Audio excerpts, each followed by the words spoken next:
It was bound to happen, something that was pretty much inevitable, and it's a concern for a lot of people. Now, what am I talking about here? Well, it seems that we're on the cusp of the days of the pay one price, get unlimited everything for whatever the streaming service is, whether it's a video streaming service like Netflix, or Disney Plus or Amazon Prime Video, or if it's a music streaming subscription service like Spotify, Tidal, Qobuz, Apple Music, all of those things. So what am I talking about here? Well, it was, to me, big news this week that some of the biggest players, like Spotify, as one example, are starting to play a little bit with the all-you-can-eat buffet, so to speak, of music. So, one of the big draws to Netflix, Spotify is, there really were not much in the way of tiers. Yes, there were family plans if you wanted to add more people on, but if you buy a Netflix subscription that gets you the high-def video for, one household or 2 streaming devices or whatever it is, and you pay I think now in Canada it's $13.99 a month, Canadian. You can watch anything on Netflix. There's no, oh, well, this is a new release, so you need to have this add-on package, or, it's going to cost you a couple bucks.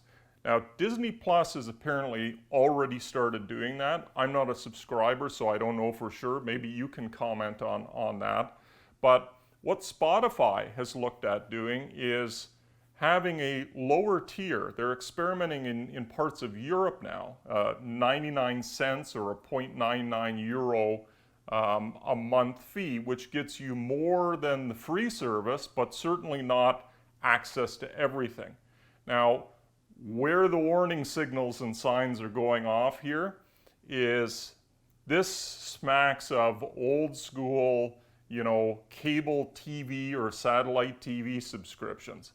Obviously these companies want to bring more people into the fold, more subscribers, more money, better for the company. It's all good, right? And maybe they're seeing the, $9.99 entry price for a month of Spotify too expensive for some people, so they're adding tiers. But the problem is that what goes on at the top?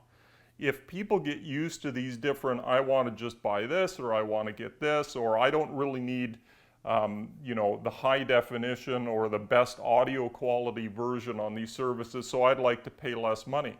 Well, it just opens the door. Instead of that one and you're done pricing model, now just imagine, let's say, for instance, you're a Spotify subscriber, and I'm not saying they're going to do this, but they could. Anybody, any of these services could. So you're a Spotify subscriber, and let's use an example of a very popular musician and an album that just came out, Taylor Swift's new album. Well, how about only the people who have the premium tier get that album, get access to streaming it for the first week or the first month or the first 6 months, whatever it is. Or if you're only on the, a $4.99 a month tier, you can pay a little extra to get it. You see, I think where I'm going here. And this could be for first and new release TV shows that are popular. It could be for, the launch of a, new movie that's come out on one of the video streaming platforms. It just, to me, it opens the door to go back to those bad old days of, I gotta have a cable or a satellite subscription where I'm paying $100 a month and I only want 2 or 3 channels. Now, maybe you see it as that's what they're doing. Oh, well, I don't care about that latest album or that latest release, and if I don't want to stream it, why should I pay for it? It's just that when we start tiering things like that, or companies start doing that, there's just real opportunity for it to get completely out of control instead of you having a flat bill every month that you're comfortable paying. So I'd like to know your opinion. Are you concerned about these things taking place in the industry? Do you care at all? Maybe you don't. Maybe you see the opportunity as, I'll just be able to get exactly what I want and I'll be happy with it.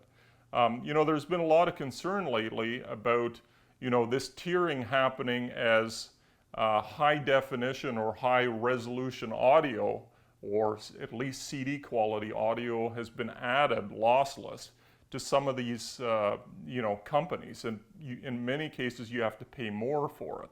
So it'll be interesting to see what happens. Again, I'd love to know what you think. Love to hear your comments, and thanks again for watching.